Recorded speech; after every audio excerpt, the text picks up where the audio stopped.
पोसिलो खाना नखाएपछि त सुत्केरी अवस्थामा धेरै गाह्रो हुन्छ। एक त तिमी सानो उमेरमा बिहे गरेको रहेछौ, अनि यस्ता छिटो छिटो गर्नु न, हेर्नु छेरे छेरी गरी यो बच्चालाई अरू केही भएको छैन। यो फोहोरको कारणले, सानो उमेरमा बच्चा जन्मेको कारणले, यहाँ फोहोरको कारणले हुन्छ र छिटो गर्नु।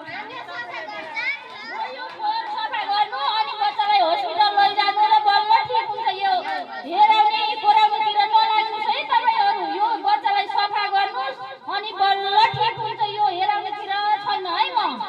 हैन बा गर्नु पर्यो। यस्तो फोरामा बस्दिन। यस्तो साफा पानी लिएर यसो हात धुनुहोस्। यस्तो हात फोरै छ, केही कपडामा पुस्नु भएको छ। यो त भएन है तपाईहरुको त। म चाहिँ जान्छु।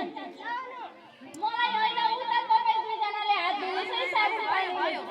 यस्तो हात जहिले त उता साफा पानी धुनुपर्छ। धुनु है।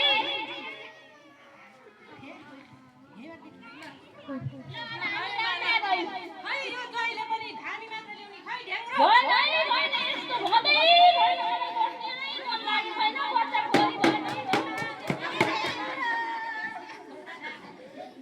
होइन, जोखाना हेर्न पर्दैन। बच्चालाई हस्पिटल लैजानुहोस्। हस्पिटल लाने बा तपाईलाई किन बोलाउँदिन्छ बा? नमस्ते ल, मेरो नातिलाई जिम्मा केही लागेको छैन। फोहोर भएर आमालाई दुध नआएर पसिलो खाना दिनुहोस्। अनि बच्चाको दुध आएपछि बल्ल हुन्छ, नाइ पनि हुँदैन है। यस्तोले यो हेराएर यो फटाएर हुनेवाला छैन। गर्दिन पर्छ बा। हो त? खै त्यसो भएदेखि चामल लिएर आउनुहोस्, जोखाना हेर्न पर्यो।